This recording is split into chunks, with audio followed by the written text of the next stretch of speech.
Pemirsa, bahaya tidak kasat mata mengintai warga akibat paparan kabut asap kebakaran hutan dan lahan yang kian mencekik. Meski demikian, di sisi lain, Presiden Prabowo Subianto meyakini kebakaran hutan dan lahan akan selesai diatasi dalam kurun waktu 1 hingga 2 pekan ke depan. Warga berharap kebakaran hutan segera berakhir dan tidak terulang lagi di kemudian hari.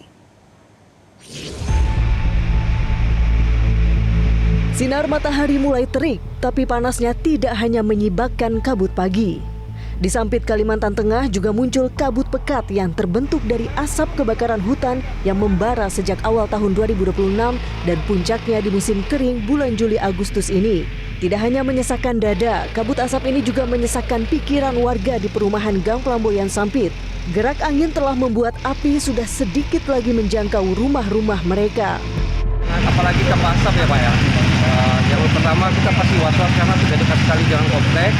Yang kedua dengan adanya bertambahnya asap, apalagi asap kiriman ditambah dengan ini ya kita pasti terganggu sekali. Masuk ke dalam rumah sekarang semua. Di Kabupaten Berau, Kalimantan Barat, para ibu membawa anaknya berobat dan orang-orang lanjut usia semakin tidak tahan menghirup udara yang kian bercampur racun. Puskesmas Tanjung Redep mulai disesaki pasien berbagai usia, terutama kelompok rentan yang menderita gangguan pernapasan akibat paparan asap kebakaran hutan dan lahan. Untuk bulan lalu kunjungan itu hanya kurang lebih 200-an, yang sekarang di Agustus sudah mulai ada peningkatan 2 kali lipat. Titik panas yang mengancam nyawa tidak hanya ada di bumi Borneo, tetapi juga meliputi sebagian Sumatera yang jumlahnya ribuan titik, termasuk di Indragiri Hilir Riau. Memadamkan api di lahan seluas ini seperti pekerjaan yang mustahil, tetapi para petugas terus berupaya menekan sebaran titik panas yang dalam 2 hari terakhir jumlahnya malah meningkat hingga lebih dari 200 titik. Asap kebakaran di sejumlah wilayah di Riau ini sudah mulai berdampak terhadap kualitas udara di ibu kota Pekanbaru. Dari laporan BMKG, titik panas di Provinsi Riau dilaporkan sedikit meningkat dari 153 titik kemarin menjadi 223 titik hari ini. Saat ini saya berada di lokasi papan indeks pencemaran udara yang saat ini kondisinya mengalami kerusakan. Akibatnya warga tidak mengetahui kondisi atau kualitas udara Kota Pekanbaru secara update. Di sisi lain, Presiden Prabowo meyakini kebakaran hutan dan lahan di Indonesia segera teratasi dalam kurun waktu 1 hingga 2 pekan ke depan. Sekarang saya kira sudah mulai teratasi, termitigasi di beberapa tempat. Saya berharap dalam 1-2 minggu ini bisa selesai semua. Kita telah kerahkan kekuatan yang sangat besar. Tim Liputan Metro TV. Pemirsa, kami kembali melanjutkan perbincangan bersama dengan Ketua Majelis Kehormatan Pengurus Pusat Perhimpunan Dokter Paru Indonesia, Profesor Chandra Yoga Aditama, warga Gambut, Kabupaten Banjar, Kalimantan Selatan yang terdampak Karhutla, Arum, dan juga anggota Dal Karhutla Dinas Kehutanan Provinsi Kalimantan Tengah, Arya Arfaguna. Kembali lagi ke Mbak Arum. Mbak Arum, apakah kabut asap yang melanda Gambut dan sekitarnya di wilayah Anda itu sudah sering terjadi, Mbak? Jadi langganan setiap tahunnya. Oke. Bagaimana kondisi kabut asap sekarang setelah tadi Mbak Arum bilang 1 bulan ya sudah terjadi? Apakah semakin berkurang atau sama saja tetap pekat? Tetap pekat, tidak ada pengurangan sama sekali. Tidak ada pengurangan. Oke. Jadi bagaimana warga di sekitar terutama di Gambut ya menghadapi kondisi saat ini, apakah mereka tetap beraktivitas atau sudah banyak yang memilih tidak keluar rumah? Memang sebagian besar dari warga Gambut itu mencari nafkah atau memberikan kebutuhan terhadap keluarganya itu keluar rumah. Jadi aktivitas tetap dilaksanakan meskipun asap terus pekat. Ya, jadi mau tidak mau tetap harus beraktivitas di luar rumah ya. Lalu apakah ada bantuan dari pemerintah setempat, Mbak, bagi warga untuk menghadapi kondisi sekarang? Untuk sampai saat ini tidak ada tersentuh bantuan. Jadi semuanya dihadapi warga sendiri saja, tidak ada bantuan. Masker atau Alat kesehatan apa? Tidak ada masuk lagi ke daerah kawasan tempat tinggal kami di Gambut. Kalau malam hari seperti sekarang, apakah cenderung berkurang, Mbak, kabut asapnya? Dokter lebih terasa asap itu baunya, lebih terasa, lebih menyengat, dan mata terasa perih. Apalagi kalau saya kan pulangnya malam nih. Nah, jadi pandangan pun agak sedikit kurang terang ya di jalan. Oke. Kalau sudah sampai di dalam rumah masih terasa juga tidak, Mbak? Kalau sampai di dalam rumah itu terasa kalau di bagian dapur, Kak. Oh, oke. Ya.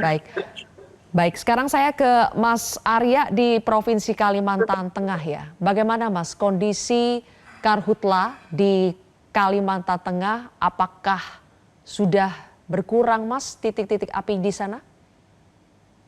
Untuk titik-titik api di sini setiap hari malah bertambah, Pak. Kenapa bisa begitu Mas?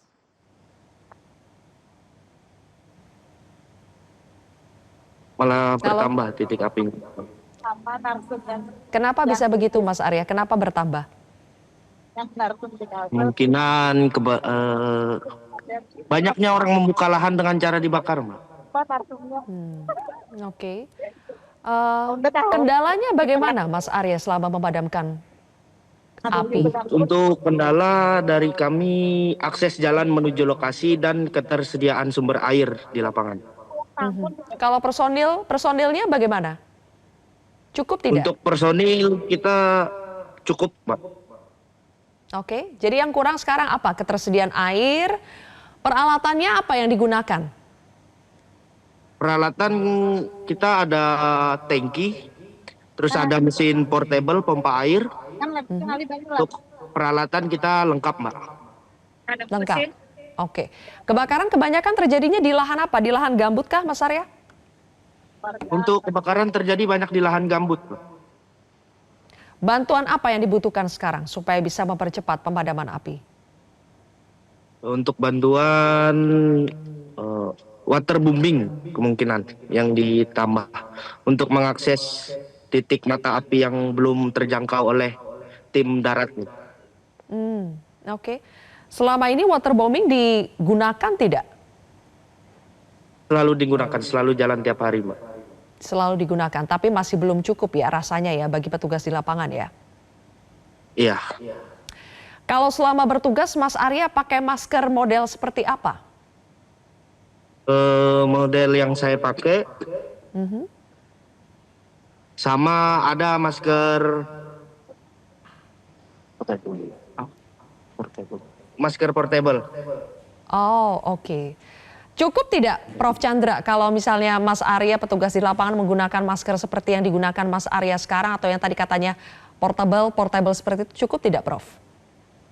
Itu yang maksudnya portable adalah yang tadi saya bilang ada yang disebut sebagai respirator. Tapi sebelum menjawab itu saya mau ada 3 hal dulu ya Mbak Sylvia. Nomor 1 Ya, karena silakan. tadi menyebut soal Malaysia dan sebagainya. Kan kalau kesehatan ada WHO, World Health Organization. Untuk cuaca ini ada WMO, World Meteorological Organization. Nah pada bulan Juli yang lalu, WMO sudah mengatakan bahwa asap kebakaran hutan itu dapat terbang sampai ribuan kilometer lintas benua, lintas samudra, dan bahkan sampai ke stratosfer katanya. Ya, mungkin ahli-ahli itu lebih menguasai, itu saya baca laporan resmi dari World Meteorological Association. Itu satu. Hal yang kedua yang ingin saya sampaikan adalah kan baru tadi mengatakan setiap tahun terjadi begitu ya. Dan sekarang dihubungkan dengan terjadinya El Nino. Dan El Nino-nya kan El Nino Godzilla katanya. Ya. Tapi sebenarnya memang kita tidak bisa hanya menyalahkan El Nino saja.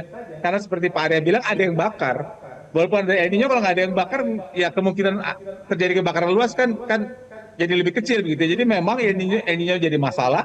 Mungkin juga El Nino ini membuat kebakaran hutan jadi berkepanjangan. Dan juga seperti Pak Arya sampaikan makin bertambah dari waktu ke waktu. Tapi ingat bahwa juga ada perilaku manusia di situ. Itu hal yang penting. Hal yang ketiga, saya tertarik sekali dengan apa yang disampaikan oleh wartawan Metro TV tadi dari Riau kalau saya tidak salah. Karena tadinya saya mau menyampaikan 3 anjuran untuk pemerintah. Salah satu anjurannya adalah menjelaskan kepada masyarakat secara berkala bagaimana kadar bahan berbahaya yang ada saat ini supaya orang bisa bisa antisipasi begitu, walaupun baru bilang toh dia harus kerja, tapi kalau kita tahu angkanya sedang tinggi sekali kan orang jadi lebih hati-hati.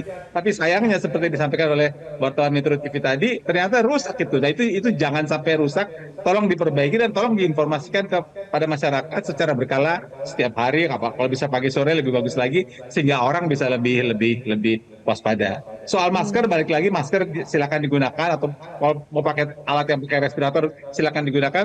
Ya itu tentu saja bisa membantu, tergantung daya tahan tubuh orangnya, tergantung dari seberapa pekatnya asap. Tapi kalau masih ada asap juga kebakaran hutan, ya persoalan tidak akan selesai. Jadi kita sangat berharap agar semua pihak betul-betul berupaya, bukan hanya bahu-membahu, tapi berupaya maksimal supaya ini jangan terjadi. Ingat bahwa ini masalahnya masalah kesehatan, ini juga masalah tadi kan baru bilang visibilitas ya, naik motor, visibilitas pesawat apalagi berbahaya lagi kan begitu. Bukan tidak mungkin juga puskesmasnya kena asap juga, nggak bisa bekerja dengan baik. Bukan tidak mungkin kalau nanti kelamaan berbulan-bulan orang bisa terganggu, stres, ini bagaimana, nggak sembuh-sembuh. Jadi ada dampaknya banyak sekali. Jadi mohonlah dengan acara kita sore ini supaya dimaksimalkan lagi, sehingga jangan sampai teman-teman di Kalimantan dan Sumatera masih harus berkepanjangan dengan asap kebakaran hutan ini. Ya. Semoga ya itu menjadi harapan kita semua. Terima kasih Prof. Chandra, Mbak Arum dan juga Mas Arya sudah bergabung berbagi bersama kami di Prime Time News hari ini. Jelajahi cara baru mendapatkan informasi. Download Metro TV Extend sekarang.